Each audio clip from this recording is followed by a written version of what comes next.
Thank you, Mr. Speaker. It's my pleasure to rise today to address Budget 23-24.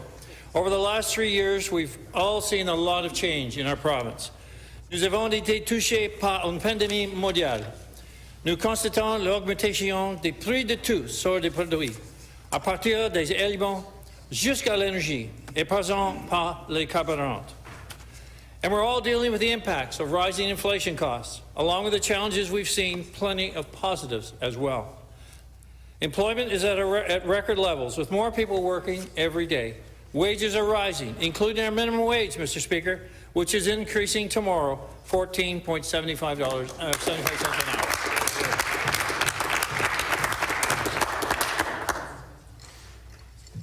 Our population growth is breaking records, with the highest growth since joining Confederation in 1867. And for the first time since 1961, our population has gotten younger. And Mr. Speaker, I'm feeling it. Mr. Speaker, when our government took office, we focused on taking steps necessary to restore the long-term financial health of our province. Nous savions que si nous voulions réellement aller à l'avant en tant que province, nous devions gérer nos finances d'une manière plus responsable. Monsieur le Président, c'est précisément ce que nous avons fait, malgré les obstacles que nous avons de surmonter dans le cours de route. Over the past 5 years, our budgets have accomplished what some people thought was impossible. Because we made a plan and we stuck to it, we're on a track to set a national fiscal record. According to estimates, New Brunswick's debt is expected to recede to 25% of the size of the provincial economy. This would put us in the lowest ratio in the Atlantic provinces and best in Canada east of Saskatchewan. Yay!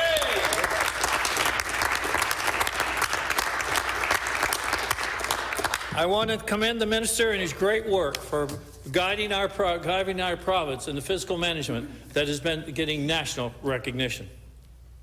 As Premier, I'm very proud of our budgets and how we've been responsible in using your tax dollars. We've gone from a province that was struggling with a declining economy and unsustainable public finances to a province that is dealing with challenges that come with growth. Notre gouvernement n'y est pas parvenu seul. C'est en grande partie grâce au travail acharné et au développement de notre fonction publique que nous y sommes parvenus.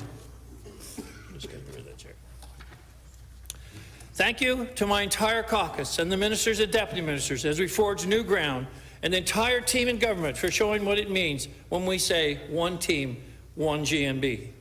They continue to work hard every single day to improve services, eliminate waste, and find innovative ways to serve New Brunswickers. While we may not all agree on every issue, one thing no one can question is our shared commitment to the people of this province. Mr. Speaker, I want to thank New Brunswickers as well. Not only are they the reason all of us are here in this place, but they have held us accountable to the promises we made, letting us know what they thought of our decisions along the way. And yes, Mr. Speaker, they have let us know along the way. Notre gouvernement a écouté et nous avons apporté des changements et des améliorations en fonction de ce que nous avons contenu. When we first took office, our government promised we were going to do things differently, and we have. We've reduced the tax burden on New Brunswickers, including personal income tax, announced last fall, and effective for the 2023 taxation year. We've taken steps to protect future generations of New Brunswickers from harmful debt levels by maintaining strong, effective fiscal management and considering the long-term financial health of our province in every decision we make. And while we did this, we've also increased the services that are available to New Brunswickers, making sure that people get the supports they need when they need them in a sustainable way. Nous commencerons maintenant à constater les avantages de voir assainir nos finances. Nous avons maintenu notre concentration et notre discipline et depuis d'une pandémie mondiale. Now the steps we have taken to strengthen our financial situation has put us in a better position to withstand the current economic climate and has given us the financial flexibility needed to build a stronger and more prosperous province. Mr. Speaker, since taking office, we have taken a responsible approach to managing finances. Part of this responsibility and part of this approach is being realistic with our revenue projections. The opposition would have the people of New Brunswick believe that we are alone in underestimating revenue and that we are intentionally taking this approach in favor of better fiscal results later in the year. Let me take a moment to correct those claims. While we have seen significant improvements in our revenue outlook over the last couple of years, we are not alone. En comparant notre situation à celle d'autres provinces et territoires, nous nous en sortons plutôt bien. The opposition will note that we missed our revenue forecast by $1 billion each year of the last 2 years. And Mr. Speaker, I would note when the opposition were in power, they were just the opposite. Mr. Speaker, a review of year-end financial statements across the country shows that we are not unique. In fact, 8 jurisdictions showed a larger percentage budget to actual variance in 21-22. We are seeing a similar result when we look at fiscal updates for the 22-23 fiscal year. There are now 6 jurisdictions showing a higher variance than New Brunswick. Turning to the revenue outlook 23-24, we are seeing similar observations across the country. Of the 9 provinces that have released their budgets, 6 of them are now projecting a revenue decline for the upcoming fiscal year. De plus, Monsieur le Président, toutes les provinces prévoient une baisse des rentes emploi sur les revenus des sociétés.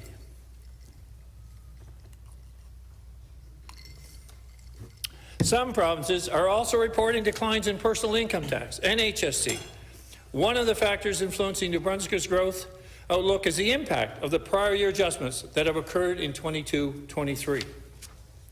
Based on the most current information available, we expect to see prior year adjustments in the order of $433 million, representing 3.5% of the total revenues for 22-23.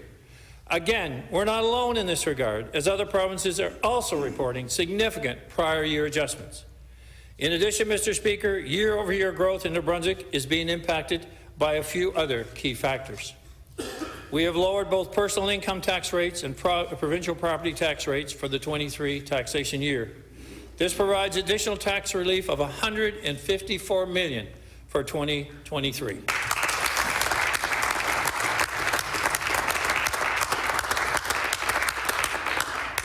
And we will be eliminating the provincial carbon tax once the federal backstop applies. This will result in $155 million less in revenue in 23-24 based on our budget. The reality of our revenue outlook is that we have increased our projections significantly over earlier projections. Revenues for 23-24 are more than $650 million higher than what was expected in the multi-year plan that we shared as part of our budget in 22-23. Ce meilleur résultat est le fruit d'une assiette fiscale plus importante, et ce, en dépit de ces autres façons. Monsieur le Président, la période de volatilité que nous connaissons a fait en sorte que le niveau l'incertitude était de plus élevé au moment de prévoir les recettes. However, as I've just outlined, these conditions are not unique to New Brunswick. It is truly a national issue. Mr. Speaker, this budget, combined with the momentum we have created, will put us in a position to weather this expected economic slowdown, enabling us to continue to deliver for New Brunswickers. Back in 2018, we promised a pro-growth agenda, an environment where businesses would want to invest. And now, New Brunswick economy is showing a level of vibrancy we have never seen before.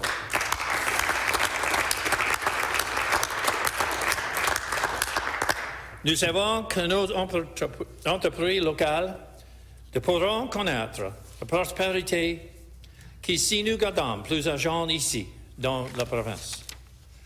We've been proud to invest in the modernization of the Port of St. John, which is a great example of how we're building on a solid foundation for success here in New Brunswick.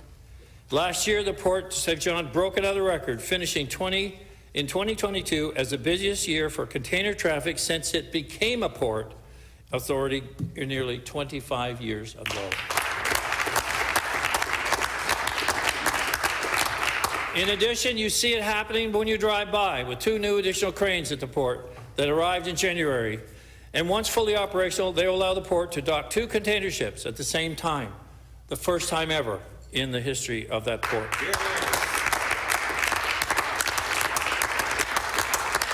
Mr. Speaker, we're working with Port Beldoun as well, as it looks for the future and how it manages and looks at hydrogen production, green energy, and what that means to the future of New Brunswick. So, Mr. Speaker, it's a team effort across this province as we connect with the world. Chacun de ces projets est une possibilité extraordinaire d'accroître notre capacité d'importation et d'exportation de biens, et notre capacité en général de répondre à la demande croissante constatée dans le secteur privé. Mr. Speaker, what is happening in New Brunswick is truly unique to what we've seen in the past. Our government recognizes that we must continue to make investments in priority areas throughout the province and support New Brunswickers where they need it the most. One of these areas, of course, continues to be climate change. We recently announced that we have opted to adopt the federal backstop for carbon tax, aligning our province with other Atlantic provinces. Going forward, New Brunswickers can expect to see federal rebates based on the amount of federal carbon tax that is collected in the province each year.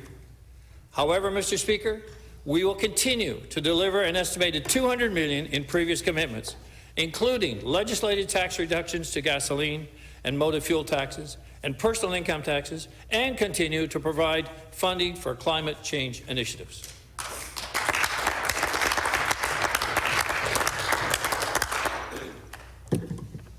We want to see prosperity right across New Brunswick. La croissance démographique que nous avons contenue encore de dernière année a largement contribué à notre récente prospérité économique. It was only last year that our population surpassed 800,000. We are now at 828,728.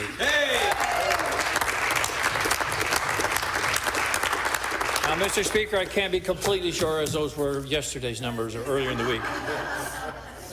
Mr. Speaker, since our time in office, we have seen unprecedented population growth, driven by record-level increases in international and interprovincial migration. On top of this, our population, as I've mentioned earlier, is getting younger. That's because 60% of the people we attracted from other provinces are prime working age, and they are bringing their families. Moncton now has the distinction of being the fastest-growing census metropolitan area in Canada.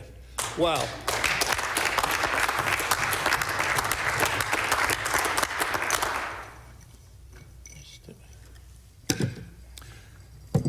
While Fredericton and St. John areas are outpacing national population growth. In addition, employment in New Brunswick has risen by nearly 3% to hit an all-time high, which in turn reduced our unemployment rates to 7.2% in 2022. Il est clair qu'un regain de dynamisme s'installe dans nos communautés de la province, ce qui donne naissance à des occasions de recréation d'emplois, de lancement d'entreprises, et d'allègement de notre assiette fiscale. However, we continue to see labor shortages across all sectors. And unfortunately, we've seen that number grow over the past year, climbing to 19.8%, or 15,730. 15,730 vacancies reported across the province. We can't grow our industries or attract new industries if we don't have the people to work in them. And that is why we're setting aggressive population growth targets, which include 40,000 newcomers to our province over the next 5 years, while increasing our 3-year retention rate to 75%.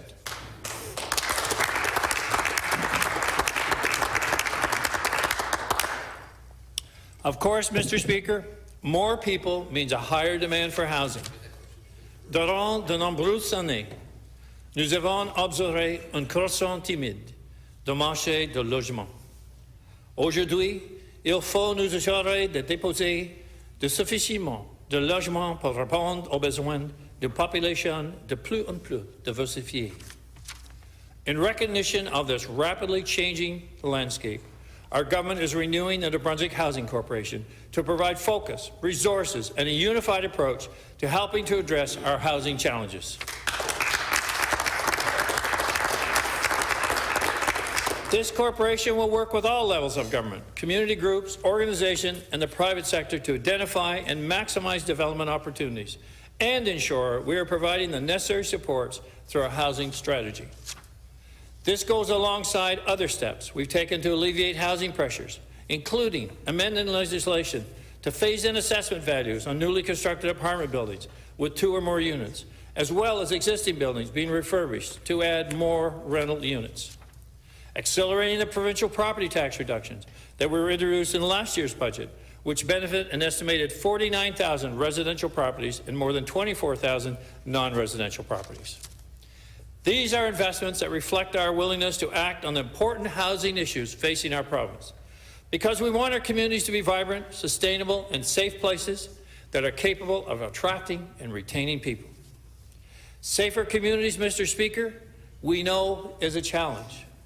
We know it comes to safety that more action is necessary.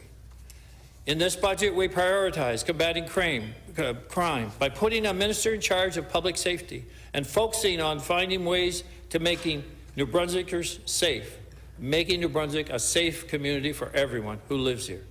Members of caucus traveled to communities across our province and met with New Brunswickers to learn about their safety and policy concerns. The last 2 budgets have indicated several $1 million in new money for integrated law enforcement units, targeting organized crime, and we are seeing the results. Hundreds of seizures and arrests, including not only hard drugs, but almost $1 million in drug money. We're starting to see results, Mr. Speaker, but we need to do more to turn things around. We need more police visibility in more communities. We need people to know and feel safe in their backyards when they park something, that know that it'll be there in the morning. Nous devons tenir les récidivistes responsables de leurs actes et rendre nos communautés et nos villes plus sûres. Nous ferons baisser le taux de criminalité et serons à nouveau l'une des provinces les plus sûres du pays. Mr. Speaker, that is why in this budget we have committed $20.5 million a year for 80 additional RCMP officers under the Provincial Policing Services contract, including 51 officers on the front lines in rural New Brunswick.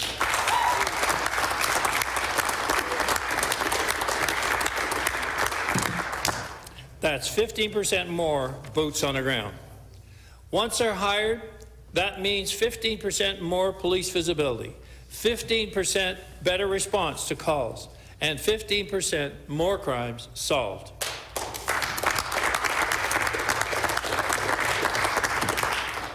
Justice and public safety officers have an expanded mandate to support police in priority areas, from traffic safety to crime scene security to disrupting drug houses to full participation in integrated drug enforcement units.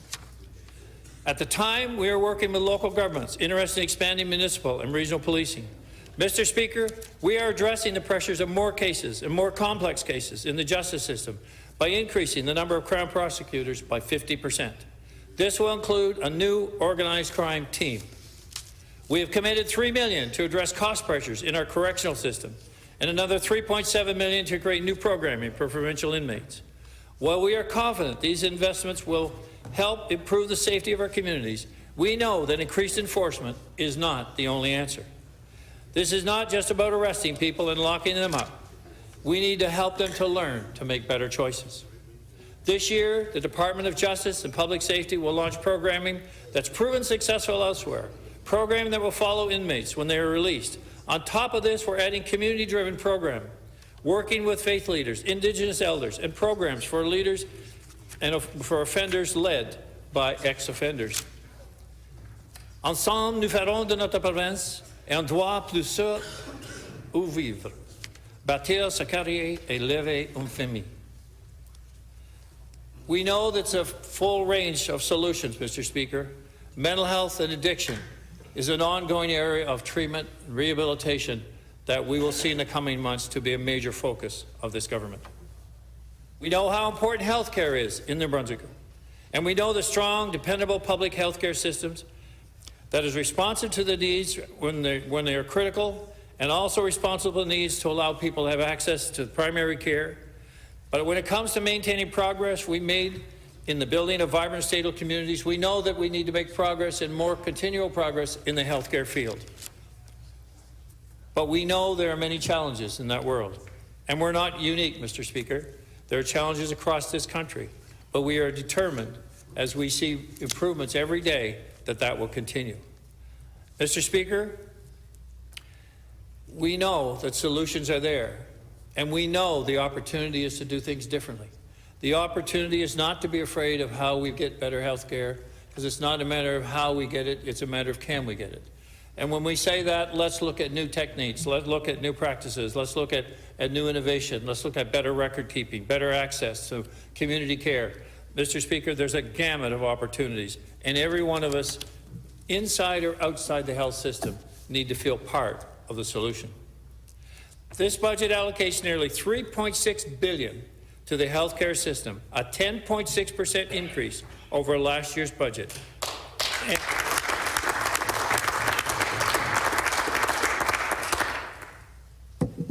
And includes the increased healthcare funding from the federal government. Mr. Speaker, this plan was built in partnership with the healthcare professionals across the province and identifies clear actions and timelines to evolve our system and to deliver the healthcare improvements New Brunswickers deserve. One of the key factors involves improving access to primary care, making sure people get the health care they need at the right time, in the right place, and from the right provider. That's why we are making significant investments to improve access and health outcomes, including how many doctors are working in teams and expanding pharmacists and prescribing services. Additional funding of $39.2 million in budget 23-24 will support improved access to primary health care in New Brunswick. Nous savons que c'est un nombre de résidents du Nouveau-Brunswick attendent d'être soumis à un médecin de famille ou un membre du personnel infirmier praticien de façon permanente. By June of this year, the new program called Lyon Santé NB HealthLink will be available across the province to connect patients to a doctor or nurse practitioner while they're waiting for a permanent match. 19,000 patients and counting have been registered already. eVisit NB is another fairly new online option available to New Brunswickers without a provider who are unable to see their provider, and it is helping over 500 patients a day connect with that service.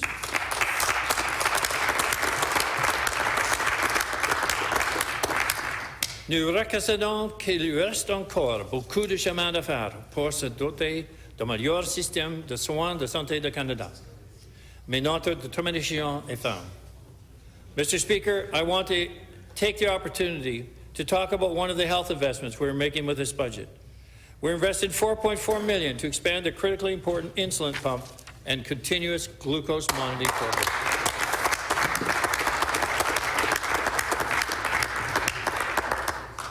These changes will make it easier for many New Brunswickers with diabetes, both those with type 1 and those with type 2 who are on intensive insulin therapy, or those with gestational diabetes who are at risk of poor neonatal outcomes, to monitor their levels and avoid extremes, highs and lows.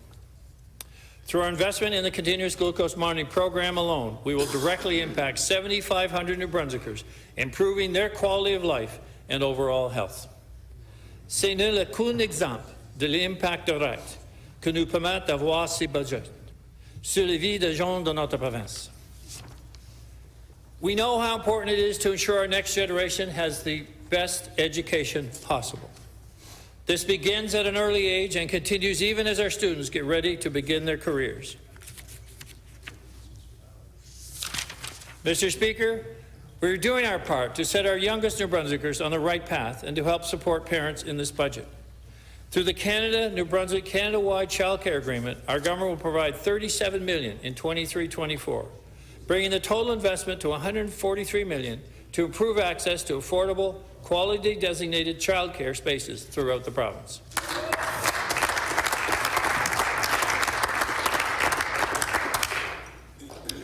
An additional $4 million will be allocated to support the creation of additional preschool spaces within the for-profit sector. Mr. Speaker, $33.3 million will be allocated for more classroom teachers, facility requirements, and an increase in educational instructional materials.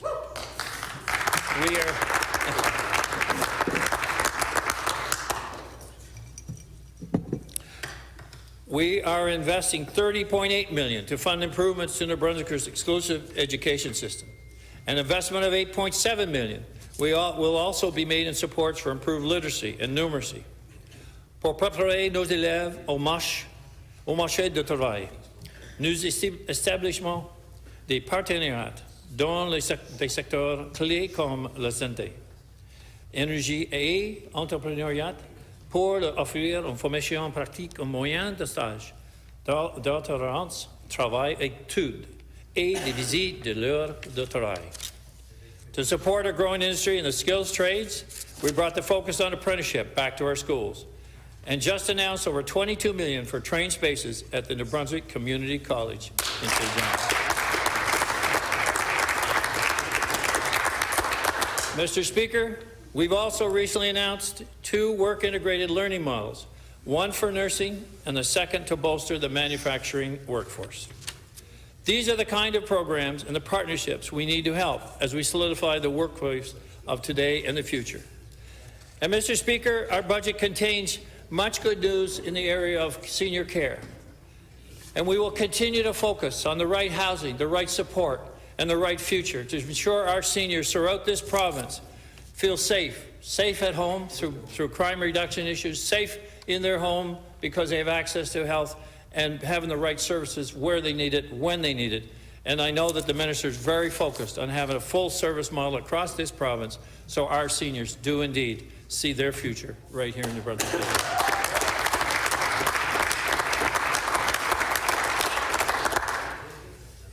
So, Mr. Speaker, these are the kind of programs and partnerships we need to help us solidify the workforce of today and the future. More and more people are choosing New Brunswick. They want to live here. They want to raise their children here. They want to pursue a career here. They want to build a life here. Je suis fier de tout ce que nous avons accompli pour rendre cela possible, pour accueillir de nouveaux arrivants et pour donner aux gens de New Brunswick de bonnes raisons de rester. This budget enables us to build on what we have accomplished while preparing our province for the predicted economic downturn and other challenges ahead. Mr. Speaker, we are no longer on the edge. We are a province on the move, and it's a very different feeling and one that's great to be part of. And Mr. Speaker, we are ready to continue delivering for New Brunswick. Thank you. Merci. You're here.